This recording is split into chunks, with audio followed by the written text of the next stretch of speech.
الحمدللہ رب العالمین والعاقبۃ للمتقین والصلاة والسلام علی اشرف الانبیاء والمرسلین اعوذ باللہ من الشیطان الرجیم وَهُوَ الَّذِي جَعَلَ لَكُمُ اللَّيْلَ لِبَاسًا وَالنَّوْمَ سُبَاتًا وَجَعَلَ النَّهَارَ نُشُورًا وَهُوَ الَّذِي اور وہی ذات ہے جس نے جعل بنایا لکم تمہارے لیے اللیل لباسًا رات کو لباس والنوم سباتًا اور نیند کو آرام راحت سکون کا باعث وجعل النہار نشورا اور دن کو اٹھ کھڑا ہونا بنایا۔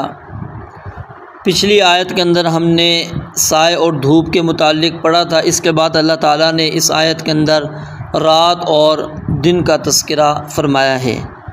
پچھلی آیات کے اندر خطاب کا جو اسلوب تھا وہ متکلم کی طرف تھا، اس آیت کے اندر خطاب کا جو اسلوب ہے وہ غائب کی طرف ہے، اور اس جملے کے جو اگر ہم اجزاء دیکھیں تو اس کے اندر ہوا اور الذی ہے۔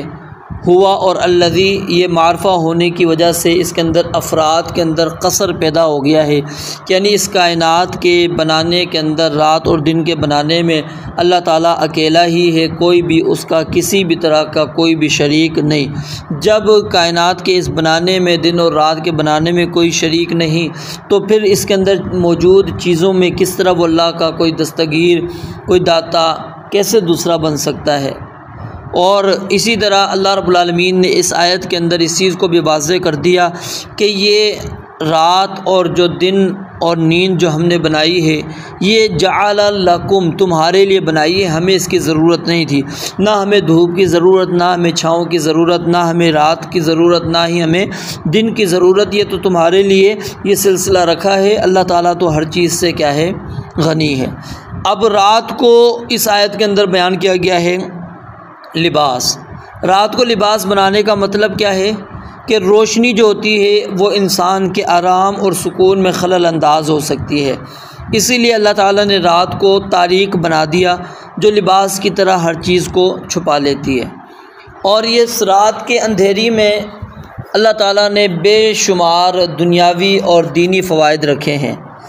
جو عابد گزار ہے اس کے لیے رات بہت بڑی اللہ کی طرف سے ایک نعمت ہوتی ہے، وہ رات کو اللہ رب العالمین کے سامنے کھڑا ہو کر رب العالمین سے مناجات کرتا ہے۔ غازی ہے، دن میں وہ جہاد کرتا ہے، رات کو وہ قیام اللیل کر لیتا ہے۔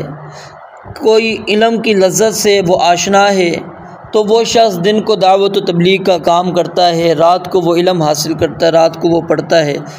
تو بہرحال یہ فوائد وہی انسان حاصل کر سکتا ہے جو اس رات کی نعمت کو نعمت سمجھتا ہو، لیکن ایک ایسا فائدہ ہے جس سے کوئی بھی محروم نہیں رہتا اور نہ ہی کبھی وہ سے محروم رہ سکتا ہے، اور وہ کیا ہے؟ نیند ہے، جو موت کی طرح تمام حرکات انسان سے قطع کر دیتی ہے اور مکمل سکون کی وادی میں اس کو لے جاتی ہے، وہ تھکن دور کر دیتی ہے، پورے جسم کی ٹوٹ پھوٹ کے بعد اس کی مرمت اللہ رب العالمین اس نیند کے ذریعے سے کر دیتے ہیں۔ تو اللہ رب العالمین نے فرمایا وَهُوَ الَّذِي جَعَلَ لَكُمُ اللَّيْلَ لِبَاسًا وَالنَّوْمَ سُبَاتًا کہ جس نے تمہارے لیے رات کو لباس بنایا اور نیند کو تمہارے لیے آرام بنایا۔ وَجَعَلَ النَّهَارَ نُشُورًا اس نشورا اس کے اندر دو مفہوم پائے جاتے ہیں۔ ایک مفہوم تو یہ کہ یہ نیند ایک طرح کی موت ہے، اور دن کو بیدار ہونا یہ قیامت کے اٹھنے کی دلیل ہے، اور اس کی حدیث کے اندر بھی وضاحت موجود ہے، صحیح بخاری کے اندر روایت موجود ہے۔ حذیفہ بن یمان رضی اللہ تعالیٰ عنہ بیان فرماتے ہیں کہ نبی علیہ الصلوۃ والسلام جب بستر پر جاتے تو آپ یہ دعا پڑھتے بسمک اللہم اموت و احیا، یعنی تیرے نام کے ساتھ ہی اللہ میں مرتا ہوں اور زندہ ہوں گا۔ اور جب بیدار ہوتے تو آپ علیہ الصلوۃ والسلام کیا کہتے؟ الحمدللہ الذی احیانا بعدما اماتنا والیہ النشور۔ اور دوسرا اس آیت کے ٹکڑے کا مفہوم یہ ہے کہ رات آرام کے لیے اور دن جو ہے کام کاج کے لیے اور اللہ تعالیٰ کا فضل تلاش کرنے کے لیے ہے۔